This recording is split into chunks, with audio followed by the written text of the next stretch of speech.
It is October 31st, 2016, and this is HackHappy's weekly vulnerability report. And this week we have 36 vulnerabilities. I've kind of changed up the numbering system here. So you'll notice that even though I said 36, we're starting at number 22. When I receive, when I'm reviewing for bugs, they often come rather in order based on date. So a lot of the time when these bugs are submitted or disclosed, they kind of come in a series. So an auditor might first report, for example, this bug, and then a little bit later they'll find another one. And these get reported as the week goes on. So instead of kind of separating these each into an individual slide, I'm just going to group all the relevant bugs for a product. I think that makes the most sense. So that's why we have 36 bugs, but we're starting at number 22. All right, so now that we got that out of the way, I also want to remind you that if you click the video description, you will find links that will take you to a webpage where you can find more details about these bugs. Because I just don't have enough time to sit and talk about every single bug on this list every week. Let's get into it. And with number 22, we have Cisco Email Security Appliance. And as you can see, we have a lot of problems here. There is a protection bug in processing UU encoded files that lets remote users cause the target system to crash. FTP input validation bug lets remote users cause the target FTP service to crash. It lets remote users cause the target advanced malware protection service to crash. It lets remote users bypass MIME attachment security filters. There's a bug in processing corrupted attachments that lets remote users cause the target system to stop processing messages. DGN file filtering bug lets remote users consume excessive memory resources.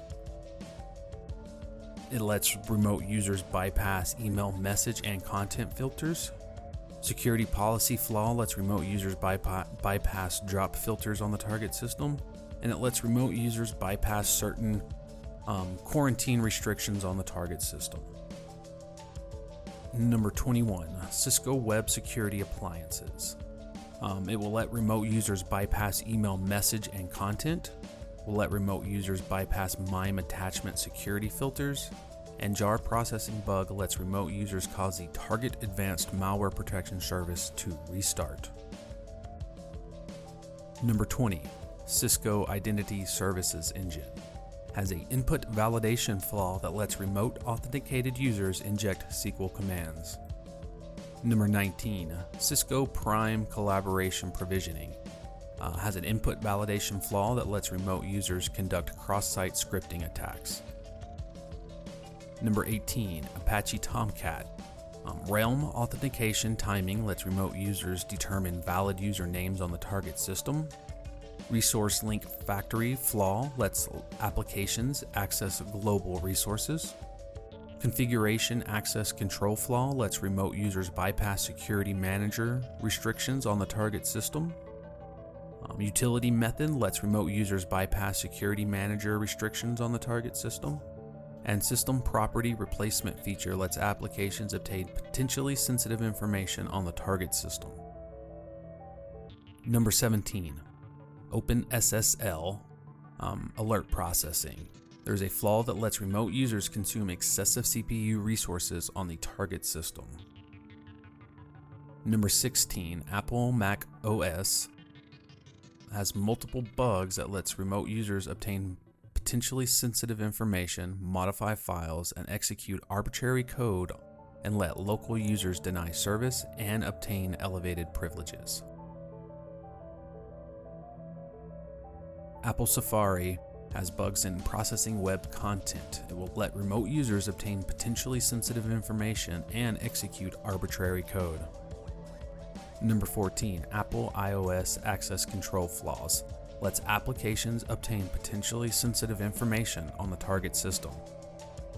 Number 13, Apple iTunes for Windows. Lets remote users obtain potentially sensitive information and execute arbitrary code.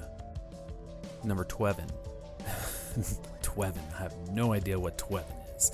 Number 12, VMware tools on Mac OS X virtual machines allows information disclosure, lets local users bypass security restrictions on the target system. VMware Fusion information disclosure bug lets local users bypass security restrictions on the target system. Number 10, FreeBSD HYPERVISOR lets local users on a guest system gain elevated privileges on the host system. I don't know how to pronounce that. Shibboleth service provider, LDAP data connection, RESULTCACHE collision lets remote authenticated users obtain potentially sensitive information.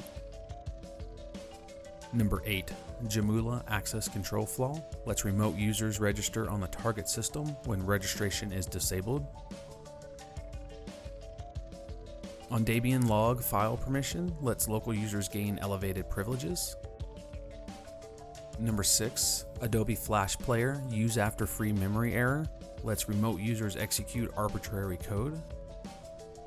Number 5, Red Hat JBOSS Enterprise Application allows file upload component, lets remote users consume excessive CPU resources on the target system.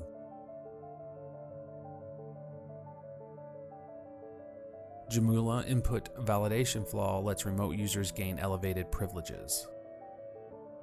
Number 3, FOXIT reader weak file permissions lets local users gain elevated privileges. IBM WEBSPHERE Commerce has an unspecified flaw that lets users access user data, take administrative actions, and deny service. And lastly, FOXIT Reader has multiple flaws, lets remote users obtain potentially sensitive information, deny service, and execute arbitrary code. Well, that's going to do it for this week, guys. Thank you very much for watching this video. If you enjoyed it, please throw me a thumbs up. Please share these videos, and I will see you guys on the other side.